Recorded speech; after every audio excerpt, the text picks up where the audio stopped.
I now call the Shadow Chancellor, Rachel Reeves. Thank you, Mr. Speaker. As I regularly say now, I welcome the new Chancellor to his place.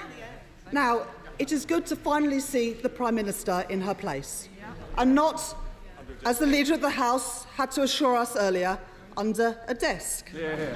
But, Mr. Speaker, what is she left with?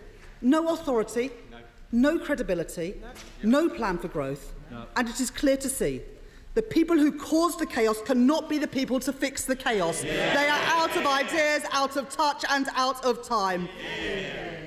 Every single public service is again at risk from the Conservatives. From our NHS nurses to our schools to our servicemen and women, with the country paying the price for their incompetence. The Prime Minister said that she had an energy package for 2 years. Now that's being withdrawn on the very day it is supposed to be legislated for.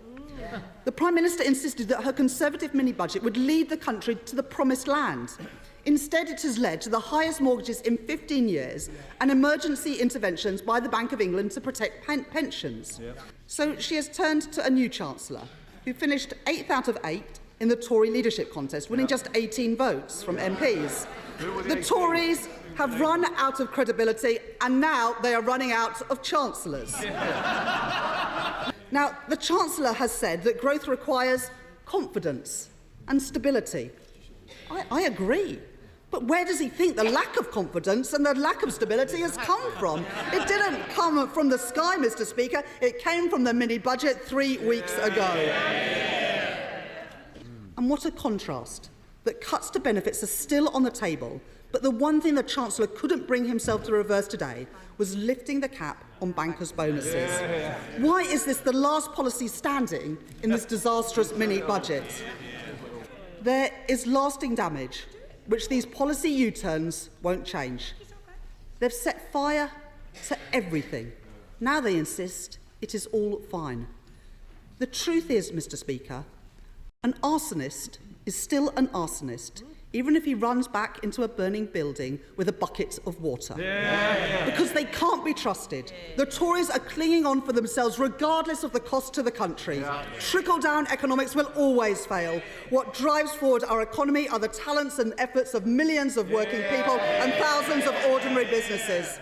The government's economic credibility has been destroyed. They have harmed our economic institutions. People are paying higher mortgages. The same set of people doing U-turns isn't going to fix it. The only way to change this is a real change in government.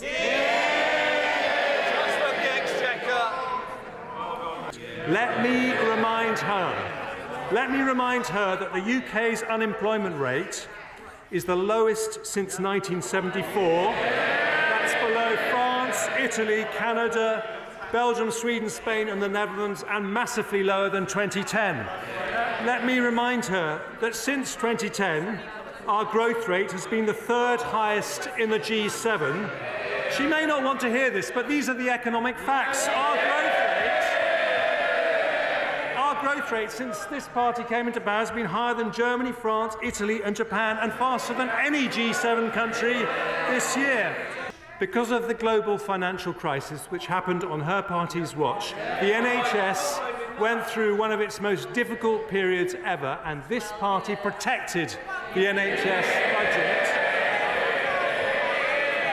Then in 2017, we were able to give it its biggest single increase in funding because of the difficult decisions that we took and that party opposed. So, Mr. Speaker, in conclusion, we inherited a financial crisis, we dealt with a global pandemic, we've led the world in support of Ukraine, possible because of difficult decisions taken over the last 12 years, each and every one opposed by the party opposite. Thank you, Mr. Speaker.